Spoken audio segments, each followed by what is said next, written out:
So this plain couple is taking a walk in some city when all of a sudden the dude bends over and I think he had a heart attack, and the girl starts freaking out and other people are starting to have heart attacks.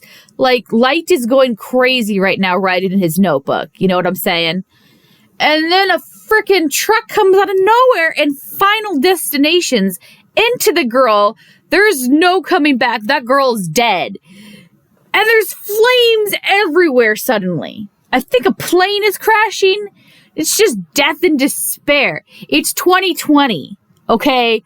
And I don't even know what's going on, but it's been 40 seconds, if that. And there's just so much death and despair, so much chaos.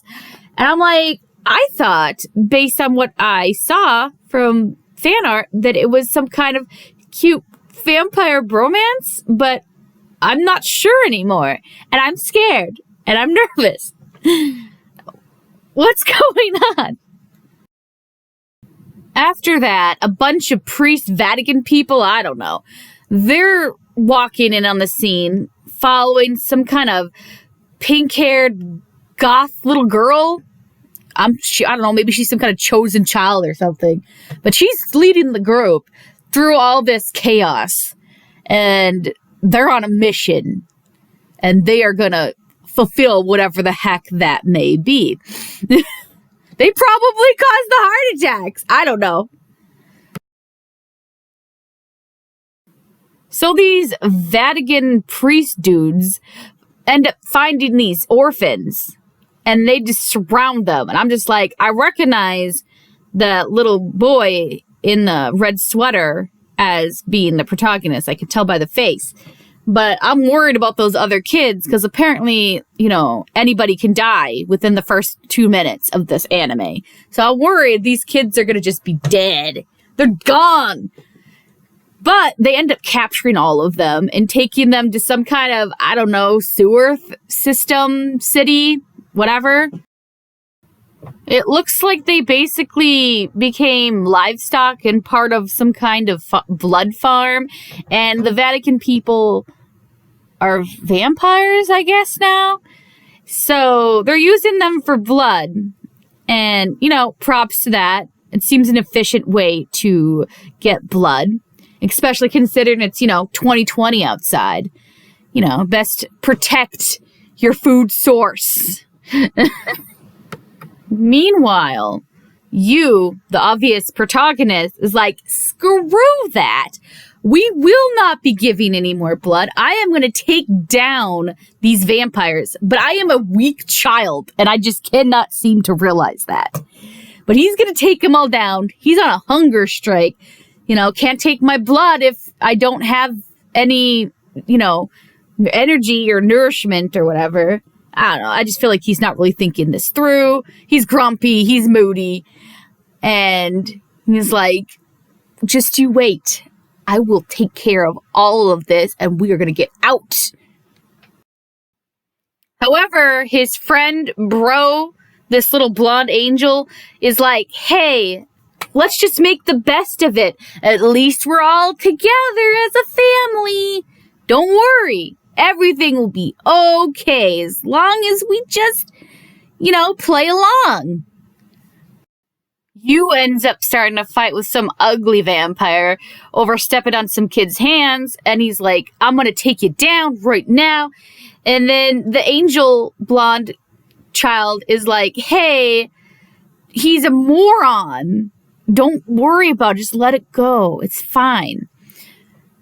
When all of a sudden, truly the most beautifulest man I have ever seen, and at the time I assumed could only be Prince Charming, the secret savior of this whole anime. He appears, and even Mika the angel knows. He's like, everything will be fine because he's here. So Prince Charming, Farid, I don't remember how it's pronounced. He comes out and he helps them. And he's like, hey, Mika boy, why don't you come over for dinner and I'll have you for dinner? Because your blood is just fine wine. And Mika was like, sure, man, I'm gonna be over there. You're so amazing, my Prince Charming. You're like my hero or something. So Mika and you go to head back to wherever the heck they're living. And Mika basically admits that he's been meeting him a lot and getting, good food, different favors and stuff. Basically being like a blood prostitute, I guess. And you just smacks him and he's like, no, we're not doing that. How dare you? I do not approve. And we end up getting this flashback in a little bit of how they met at this orphanage. And basically, Mika, the angel of my life, was like, hey, let's, be family. And you was like, I don't know you. Get away from me. But my little angel was like, it's cool. We're still family. We'll always be family. And you was just like, stop talking to me. And that was just a little flashback, basically. Well, I guess Mika's blood was worth a whole dinner because they were able to drop off just all these ingredients to make some pretty tasty looking curry, I guess. And you was like, I'm not going to eat this. This isn't right. And then I guess it's everybody's birthday suddenly because it was one dude's birthday and another dude's birthday. And the other kids were like, well, I want it to be our birthday. So that little girl was like, hey, it's everyone's today. And everybody cheered and ate, curry, except for you, who was still like, this is suspicious. Eventually, Mika gets home, and he tries to get you to eat some curry. And he's still like, nah, bro, you eat it. And then it's revealed that he actually stole a gun and a map. And he's like, we're going to get out of here, you. We're going to get out tonight. And you's like, yeah, we're going to get out tonight. Nothing's going to go wrong. And I'm just watching this like, I don't know why, but I feel like something's going to go wrong. So Mika leads the way when reading the map, and they carefully weave their way through the sewer system to try to find the way out. And everything's going good. Too good.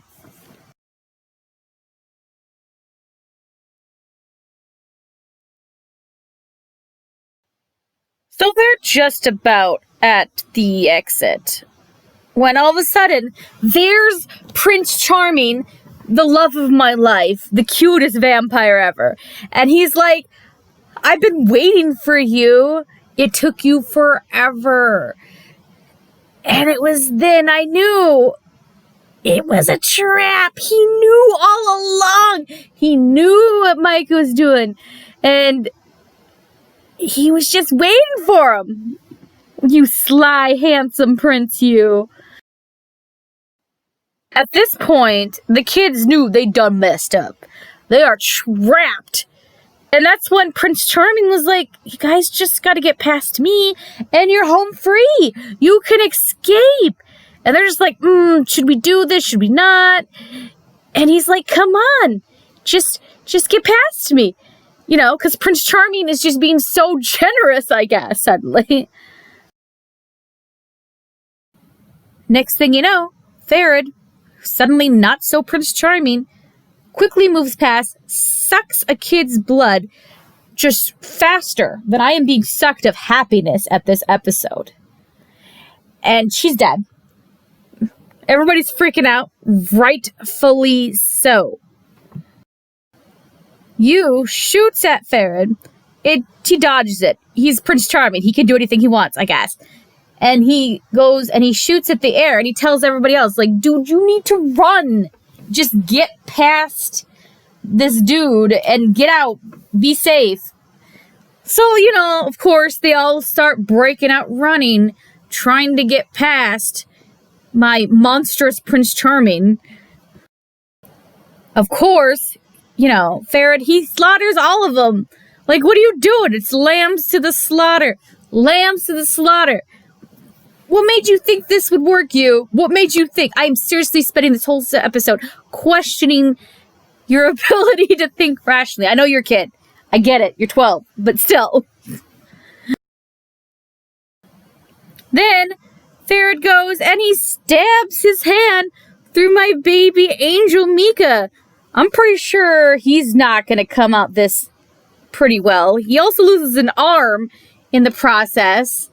So, like, that's great. Things are really going to be going well for you in the future, Mika. You have a lot to look forward to with a hole in your chest and lacking an arm. Brilliant. Mwah. I can see your future. It is bright. That was the final straw for you. It's one thing to kill those nameless children like lambs to the slaughter, but you can't kill angel boy Mika, who always had a smile on his face. There was clearly some kind of crush going on there. I don't know. Maybe I'm wrong.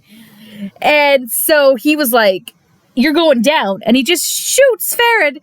The love of my life is now shot and he's dead, I guess. Which, you know, everybody dies apparently in this, I'm assuming. So it is what it is. Goodbye, Farad. You shall be missed. R.I.P. So then I'm really starting to ship these two. Even though it's clear he's probably not going to make it. And you was like, Mika, bro, we're going to get out of here alive. You're going to make it. We got this. And Mika's like, I'm going to go out on a limb and assume that I'm not. I bet my remaining arm I won't. But, you know, sure, I'll choose to believe you. It's fine. Even though this is probably, you know, futile. So you starts dragging his dying body out. And he's like 12 and he is weak, so he can't do much. And Mika's just like, I'm accepting this. I'm going to die. And other vampires come in. And it's like, well, crap, you guys got to escape now or you're not going to get out. But Mika is kind of, you know, making you drag behind. So you should probably let go of him. And Mika knows this. So Angel Cakes breaks away and tells him, run, leave, save yourself, please. Just go. I love you, but you gotta go. Leave me behind. I'm dead already. And you was like, bro, no, I don't want to leave you. And then after a few more urging, he's like, fine, I'll go, but I will never forget you, bro. And Mika's like, me too, bro. Me too. So you makes it outside. I guess it's winter suddenly. And he's like, I'm free. What do I do?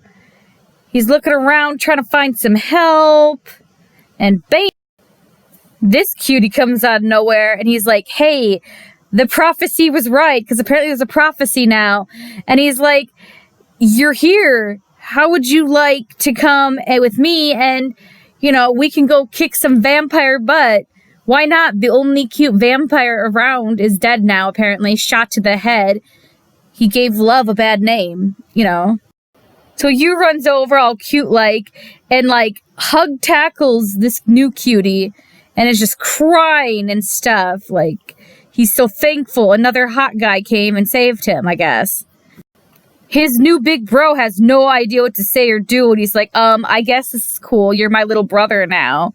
Or whatever. I'm going to use him properly for this prophecy or whatever. And then Yu tearfully proclaims that he shall kill all the vampires in revenge for killing not only his family, but most importantly, the sunshine of his life, Angel Cakes. Episode 1 ends with a 4-year time skip showing it does not get better after 2020. If not, it looks like it gets worse. So we have that to look forward to. Also, apparently, Yu joined the marching band. And we should all be very proud of him. I mean, look at that marching band outfit. Top tier. So, yeah, that's basically how episode 1 went. I don't know what to say. I did not get any bromance out of this. I guess briefly, a little bit with Angel Cakes and Yu, but I don't know.